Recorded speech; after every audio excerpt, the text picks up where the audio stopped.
नमस्कार दोस्तों, स्वागत है आपका हमारे YouTube channel only for IAS में। तो फ्रेंड्स, यह हमारे अगस्त महीने का करंट अफेयर्स है यूपीएससी 2023 के लिए, जो कि बिल्कुल हिंदी माध्यम में होगा, जो कि यूपीएससी बेस्ड होगा। यह है अगस्त मंथ का पार्ट 1 है। पार्ट 2 इसका 8 से 10 दिनों के अंतराल पर आएगा। तो आइए फ्रेंड्स, देख लेते हैं अपना पहला न्यूज़। पंचायत उपबंध अनुसूचित क्षेत्रों पर विस्तार अधिनियम 1996 इसे पेशा अधिनियम 1996 भी कहते हैं। न्यूज़ क्या थी?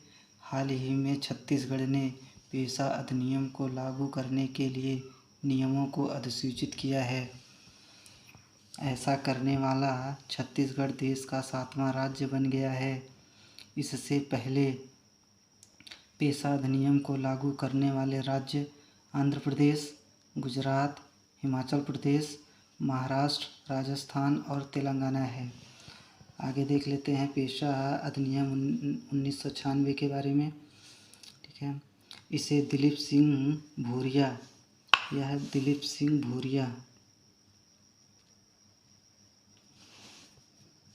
इसे दिलीप सिंह भूरिया समिति की सिफारिश के आधार पर पारित किया गया था।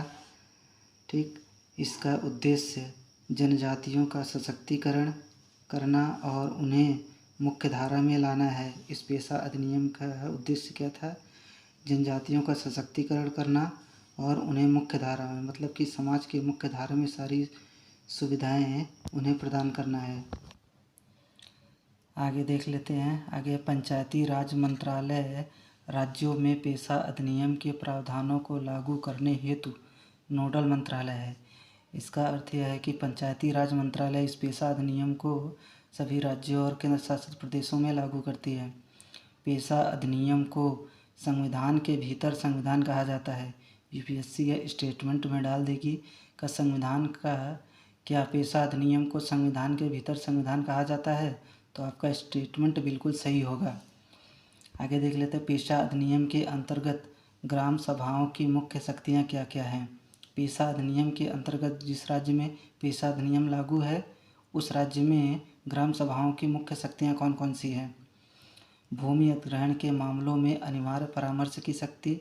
वहाँ जिस राज्य में पेशा अधिनियम लागू है, उस राज्य की ग्राम सभा में कोई भूमि खरीद रहा है, जब भूमि अधिग्रहण कर रही है सरकार, तो उस मामले में ग्राम सभा से परामर्श लेना अनिवार्य है। अनुसूचित क्षेत्रों में, जहाँ पर SC/ST कम्युनिटी के लोग रहते हैं, अनुसूचित क्षेत्रों में दूसरे लोगों द्वारा यदि भूमि की खरीद को रोकने और बेची गई या हस्तांतरित भूमि पर पुनः कब्जा दिलाने की शक्ति होती है। आगे सामाजिक क्षेत्रों में कार्यरत तथा स्थानीय योजनाओं से संबंधित संस्थाओं एवं कार्मिकों पर नियंत्रण की शक्ति होती है। लघु जल निकायों के प्रबंधन और गौड़ वन उपज के स्वामित्व की शक्ति होती है। शराब की बिक्री खपत को विनियमित और प्रतिबंधित करने, ग्रामीण बाजारों के प्रबंधन एवं अनुसूचित जनजातियों को दिए जाने वाले ऋण को नियंत्रित करने की शक्ति, यह सब शक्ति ग्राम सभा के अंतर्गत होती है। जहाँ पर पेशा अधिनियम, जिस राज्य में पेशा अधिनियम लागू होता है, वहाँ पर। आगे देख लेते हैं विकास परियोजनाओं के कारण प्रभावित लोगों के पुनर्वास। यदि कोई वहाँ पर डैम बन रहा है, उस जनजातीय क्षेत्र में डैम बन रहा है, सड़क बन रही है या कोई भी इंफ्रास्ट्रक्चर प्रोजेक्ट वहाँ पर बन रहा है, तो उनके पुनर्वास और पुनर्बहाली तथा गौड़ खनिजों हेतु पूर्वेक्षण लाइसेंस, यदि वहाँ पर कोई खनिज जैसे तेल या कोयला निकल जाता है, तो उस खनन पट्टे की पूर्व मंजूरी की शक्ति है। वहाँ पर पट्टा देने से पहले राज्य सरकार को वहाँ से मंजूरी लेना, उस ग्राम सभा से मंजूरी लेना बहुत आवश्यक है। आगे देख लेते हैं पेशा अधिनियम 1996 की अन्य विशेषताएं देख लेते हैं। ठीक, पंचायतों के संबंध में राज्यों द्वारा बनाए जाने वाले कानून जनजातीय समुदायों के प्रथागत कानूनों, उनकी सामाजिक एवं धार्मिक प्रथाओं तथा सामुदायिक संसाधनों के पारंपरिक प्रबंधन की पद्धतियों के अनुरूप होंगे।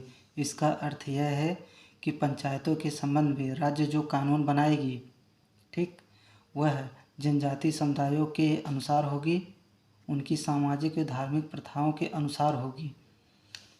आगे, प्रत्येक गांव में एक ग्राम सभा होगी। प्रत्येक ग्राम सभा लोगों की परंपराओं और रीति रिवाजों, उनकी सांस्कृतिक पहचान, सामुदायिक संसाधनों तथा विवाद समाधान के पारंपरिक तरीकों की रक्षा व संरक्षा करेगी। कौन? ग्राम सभा। ग्राम सभा के पास गांव में विकास संबंधी सभी कार्यों को मंजूरी देने, जैसे वहाँ पर सड़क बन रहा है, कोई हर घर जल योजना चल रही है, या फिर ग्रामीण शहरी योजना चल रही है, या फिर ग्रामीण विकास योजना चल रही है, लाभार्थियों की पहचान करने, ठीक। तो ग्राम सभा के पास गांव में विकास संबंधी सभी कार्यों को मंजूरी देने, लाभार्थियों की पहचान करने, यूपीएससी स्टेटमेंट में डाल देगी क्या लाभार्थियों की पहचान यह ग्राम सभा करती है या नहीं, तो आपको बताना है करती है। धन के उपयोग का प्रमाण पत्र जारी करने आदि का उत्तरदायित्व होगा किसके पास? ग्राम सभा के पास।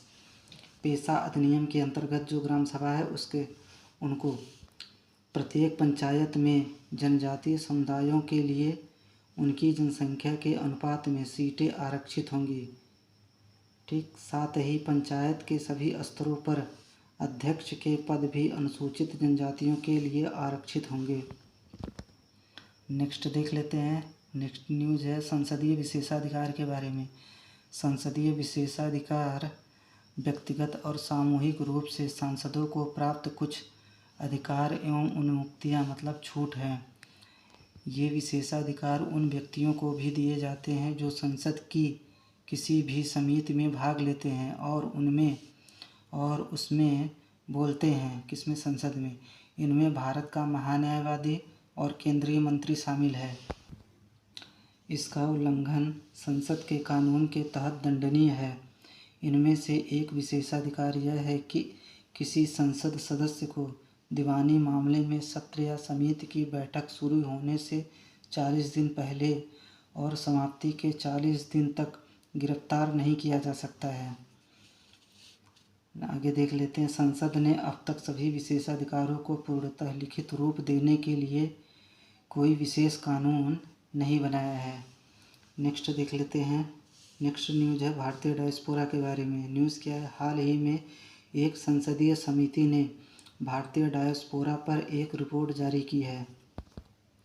आगे देख लेते हैं भारतीय डायस्पोरा के बारे में। मतलब डायस्पोरा मतलब जो भारतीय विदेशों में रहते हैं। भारतीय डायस्पोरा ऐसे लोगों का समूह है जो मूल रूप से भारतीय हैं और वर्तमान में भारत से बाहर अस्थायी या स्थायी तौर पर रह रहे हैं। सामान्य तौर पर भारतीय डायस्पोरा में निम्नलिखित शामिल है। भारतीय डायस्पोरा में कौन कौन शामिल है? अनिवासी भारतीय यानी एनआरआईज जो भारत के नागरिक हैं। भारतीय मूल के व्यक्ति PIOS जो विदेशी नागरिक हैं। प्रवासी भारतीय नागरिक OCI। विश्व में सर्वाधिक प्रवासी भारत से ही हैं। मतलब विश्व में सबसे ज़्यादा लोग भारत से बाहर में रहते हैं। इनकी संख्या 31 मिलियन से अधिक है। नेक्स्ट देख लेते हैं। नेक्स्ट है भारतीय अंटार्कटिक कानून 2022। न्यूज़ क्या थी? हाल ही में भारतीय अंटार्कटिक कानून 2022 अधिनियमित किया गया, मतलब संसद से पारित किया गया। भारतीय अंटार्कटिक कानून 2022 के बारे में। इस कानून का उद्देश्य भारत द्वारा अंटार्कटिक के पर्यावरण और इस पर आश्रित व संबद्ध पारिस्थितिकी तंत्र की रक्षा के लिए राष्ट्रीय उपाय करना है। यह कानून अंटार्कटिक संधि, अंटार्कटिक समुद्री जीव संसाधन संबंधी कन्वेंशन और अंटार्कटिक संधि के लिए पर्यावरणीय संरक्षण पर प्रोटोकॉल को प्रभावी बनाने का प्रयास करता है। इस कानून के प्रमुख उद्देश्य क्या क्या हैं? बिना परमिट अंटार्कटिका के लिए किसी भारतीय अभियान या अंटार्कटिका में कुछ निश्चित क्रियाकलापों को प्रतिबंधित करना, खनन, ड्रेजिंग और अन्य गतिविधियों को प्रतिबंधित करना। अब अंटार्कटिक संधि के बारे में देख लेते हैं। इस संधि पर वर्ष 1959 में हस्ताक्षर किए गए थे। यह 12 प्रारंभिक सदस्यों द्वारा अनुसमर्थन के पश्चात वर्ष 1961 में लागू हुई थी। ये देश हैं Argentina, Australia, Belgium, Chile, France, Japan, New Zealand, Norway, दक्षिण अफ्रीकी संघ, यूएसएसआर, अब रूस, यूनाइटेड किंगडम और संयुक्त राज्य अमेरिका। पक्षकार देश कौन कौन से? वर्तमान में 54 देशों ने इस संधि को स्वीकार किया है। ठीक, भारत वर्ष 1983 में इस संधि में शामिल हुआ था। इस संधि के उद्देश्य निम्नलिखित हैं। अंटार्कटिक को विसैन्यीकृत करना, मतलब अंटार्कटिक को सैन्य मुक्त करना, मतलब किसी का अधिकार नहीं होगा उस पर, अंटार्कटिक पर। इस क्षेत्र पर अधिकार से जुड़े विवादों को समाप्त करना। आगे देख लेते हैं। आगे है इसे शांतिपूर्ण अनुसंधान गतिविधियों के लिए एक क्षेत्र के रूप में स्थापित करना। यह संधि 60 डिग्री दक्षिण अक्षांश के दक्षिण में स्थित क्षेत्र को कवर करती है। यह संधि 60 डिग्री दक्षिण अक्षांश के दक्षिण में स्थित क्षेत्र को कवर करती है। नेक्स्ट देख लेते हैं। नेक्स्ट न्यूज़ है दुर्लभ खनिजों की आपूर्ति। न्यूज़ क्या है? हाल ही में भारत ने यूएसए के नेतृत्व वाली खनिज सुरक्षा साझेदारी में स्वयं को शामिल नहीं किया जाने पर चिंता व्यक्त की है। एमएसपी यानी कि खनिज सुरक्षा साझेदारी के बारे में। यह अमेरिका के नेतृत्व में 11 देशों की एक महत्वाकांक्षी साझेदारी है। इसका उद्देश्य दुर्लभ खनिजों की आपूर्ति श्रृंखलाओं को सुरक्षित और मजबूत बनाना है। दुर्लभ खनिज वह खनिज होते हैं जो इन दुर्लभ खनिजों में कोबाल्ट, निकल, लिथियम और अन्य दुर्लभ भू खनिज शामिल हैं जो पृथ्वी के अंदर पाए जाते हैं। यूपीएससी यह प्रश्न पूछ सकती है और स्टेटमेंट में यह डाल देगी कि भारत खनिज सुरक्षा साझेदारी का सदस्य है, जबकि ऐसा नहीं है। भारत को इसका सदस्य नहीं बनाया गया है। इन दुर्लभ खनिजों में कोबाल्ट, निकल, लिथियम और अन्य दुर्लभ भू खनिज शामिल है। इसके सदस्य देश कौन कौन से हैं? इसके सदस्यों में America, Australia, Canada, Finland, France, Germany, Japan, Republic of Korea मतलब दक्षिण कोरिया, स्वीडन, यूनाइटेड किंगडम और यूरोपीय आयोग शामिल है। इस गठबंधन का उद्देश्य सरकारों और निजी क्षेत्र से निवेश प्राप्त करना है। यह गठबंधन दुर्लभ खनिजों की अधिक मांग और इन खनिजों की आपूर्ति श्रृंखला में चीन के प्रभुत्व के कारण अस्तित्व में आया है। उल्लेखनीय है कि इन खनिजों की आपूर्ति श्रृंखला में विशेष रूप से उत्पादन के प्रसंस्करण चरण में चीन का प्रभुत्व है। किसमें? ये खनिजों की, ये जो दुर्लभ खनिज हैं। नेक्स्ट देख लेते हैं दक्षिण एशियाई क्षेत्रीय सहयोग संघ यानी सार्क के बारे में। हाल ही में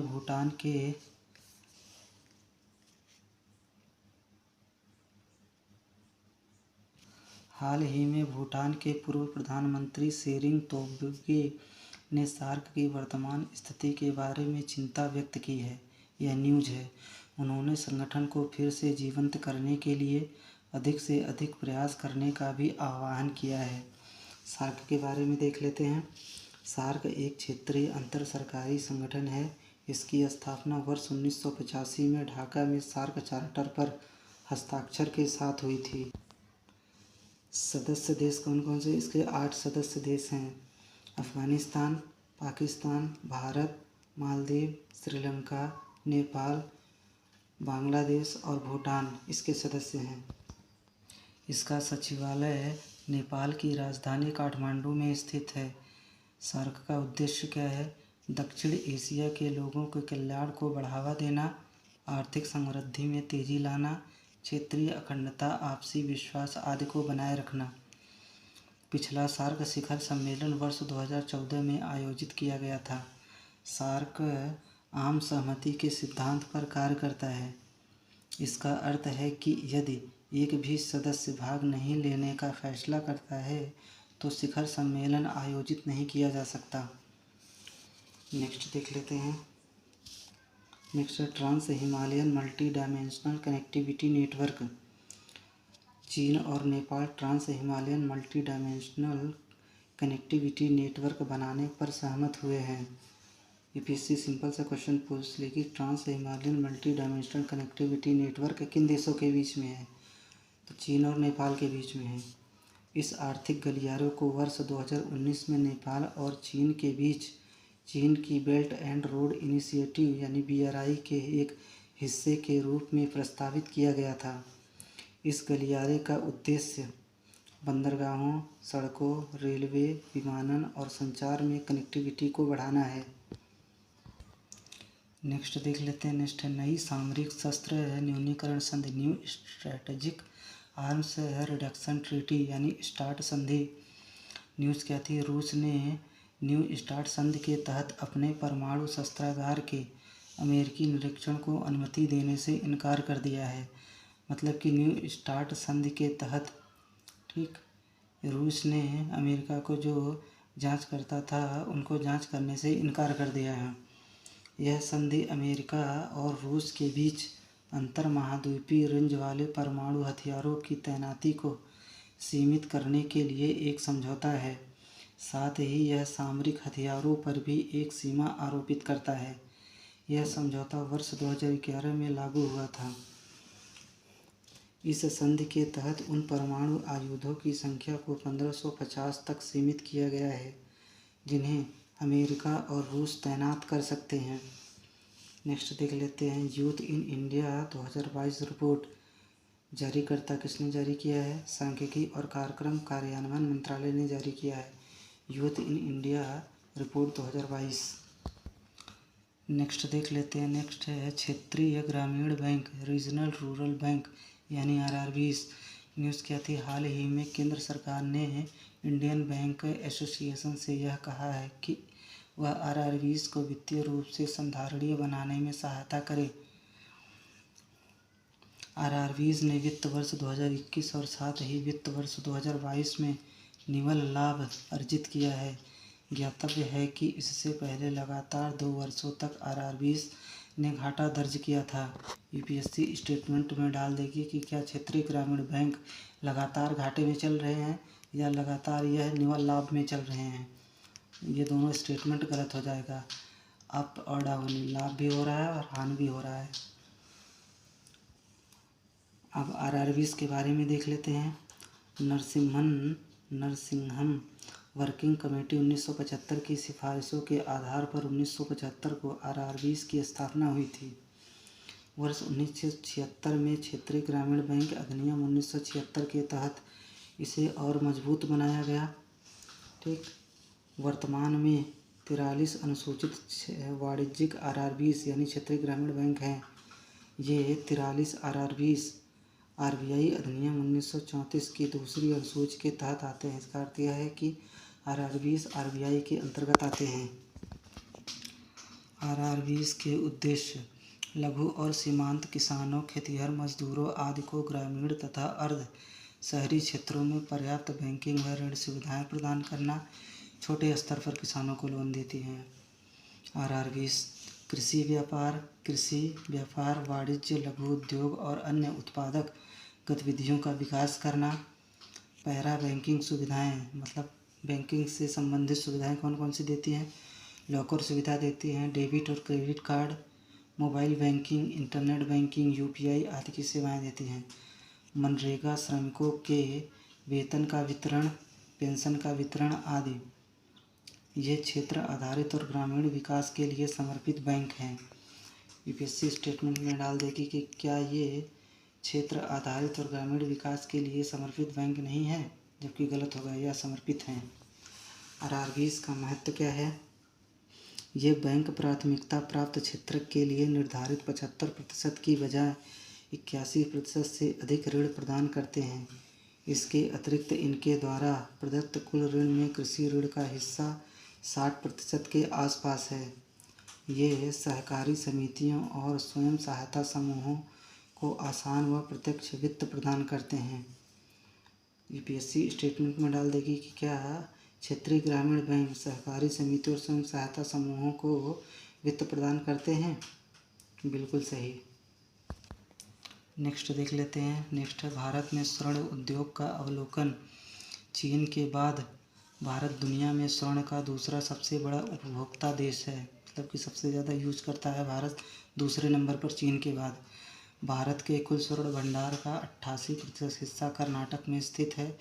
स्वर्ण अयस्क के लिए धारवाड़ शैल समूह सबसे महत्वपूर्ण भूवैज्ञानिक संरचना है।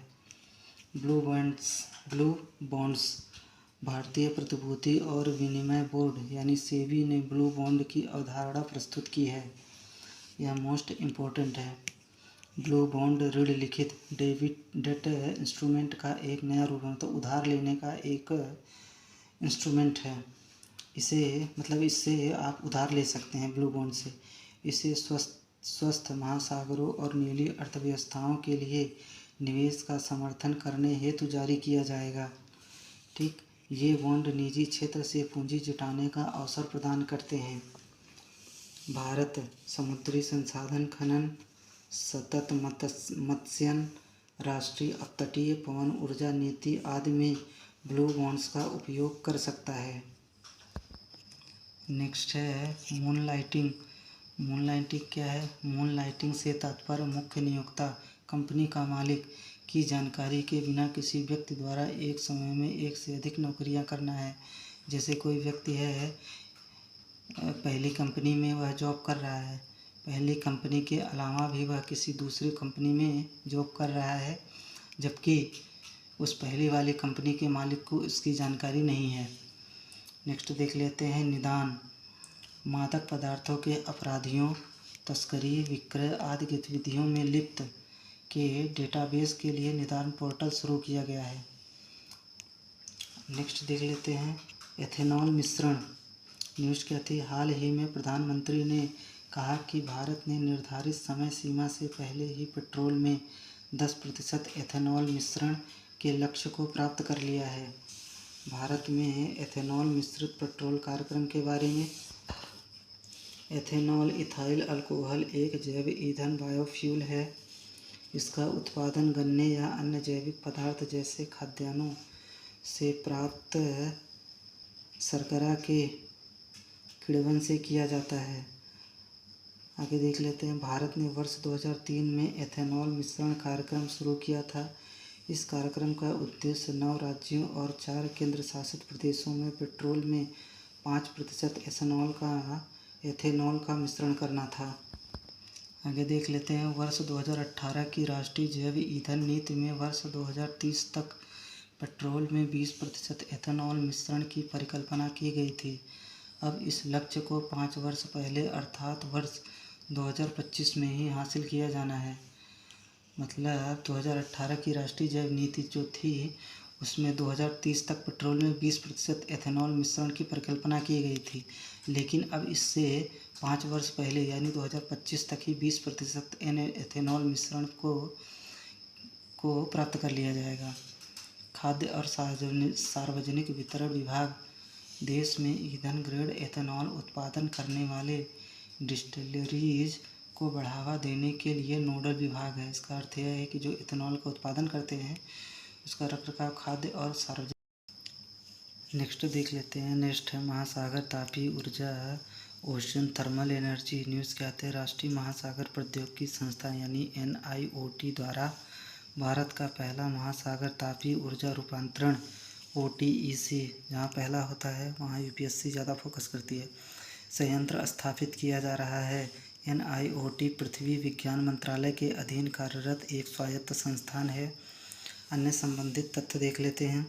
यह OTEC संयंत्र लक्षद्वीप के करवत्ती में स्थापित किया जा रहा है। इस संयंत्र की क्षमता 65 किलोवाट है। इस संयंत्र में स्वदेशी प्रौद्योगिकी का उपयोग किया गया है। इसका अर्थ यह है कि यह स्वदेशी मतलब घरेलू भारतीय टेक्नोलॉजी से बना हुआ है।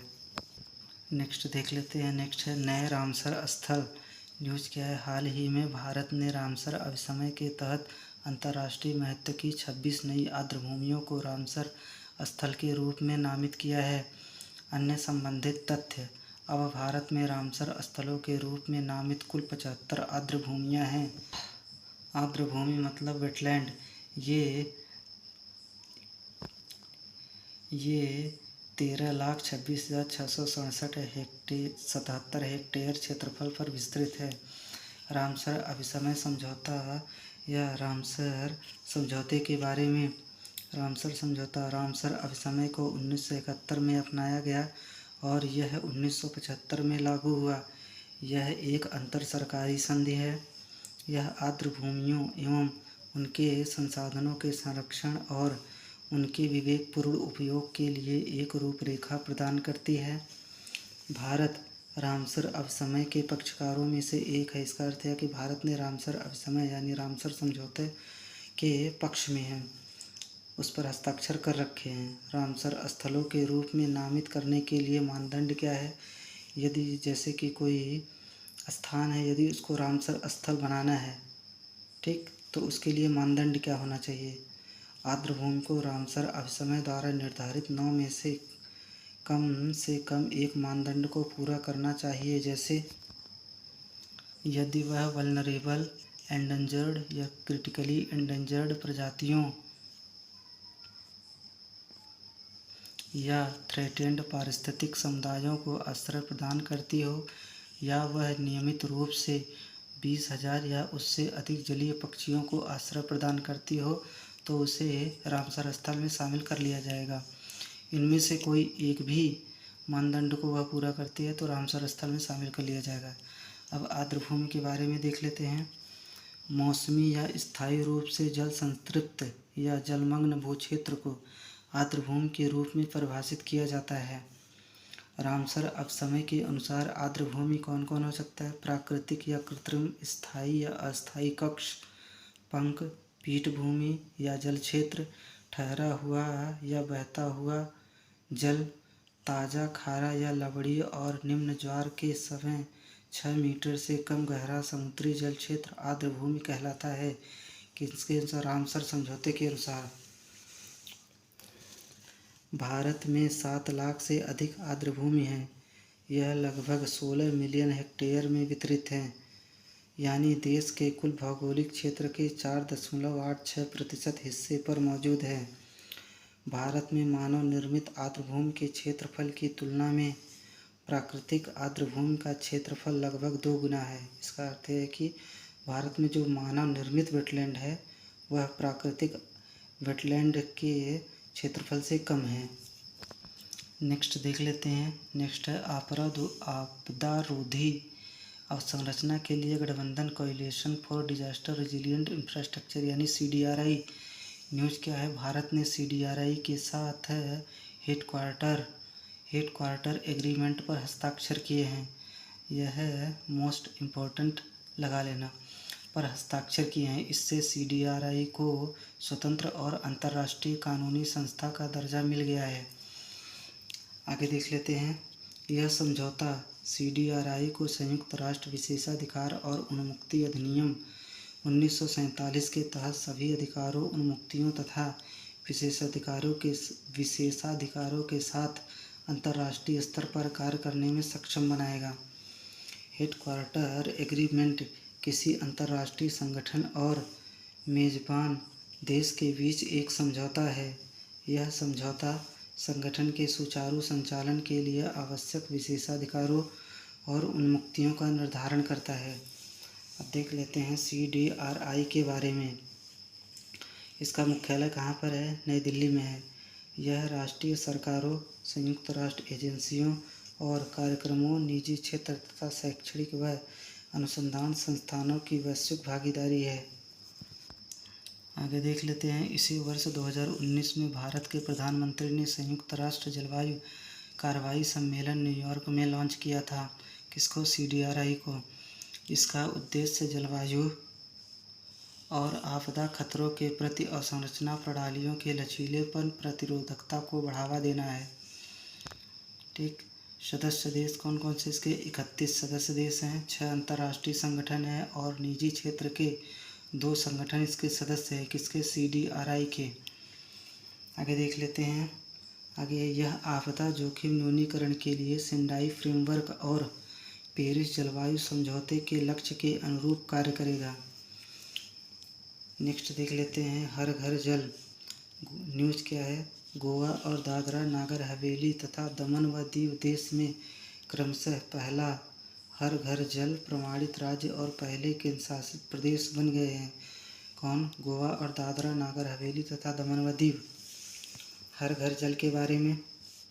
हर घर जल केंद्र सरकार का एक प्रमुख कार्यक्रम है। इसे जल शक्ति मंत्रालय के तहत राज्यों, केंद्र शासित प्रदेशों के साथ साझेदारी में जल जीवन मिशन के अंतर्गत लागू किया गया है। हर घर जल किसके अंतर्गत लागू किया गया है? जल जीवन मिशन के अंतर्गत लागू किया गया है। आगे देख लेते हैं। इस कार्यक्रम का उद्देश्य वर्ष 2024 तक प्रत्येक ग्रामीण घर में नल से जल की आपूर्ति सुनिश्चित करना है। नेक्स्ट देख लेते हैं। केंद्र सरकार ने भारत के 31वें हाथी रिजर्व को अधिसूचित किया। यह न्यूज़ थी। अगस्त्यमलाई हाथी रिजर्व को एक नए हाथी रिजर्व के रूप में अधिसूचित किया गया है। यूपीएससी यह भी स्टेटमेंट पूछ सकती है कि हाथी रिजर्व किसके द्वारा अधिसूचित किया जाता है, केंद्र सरकार या राज्य सरकार के द्वारा। तो केंद्र सरकार के द्वारा हाथी रिजर्व को अधिसूचित किया जाता है।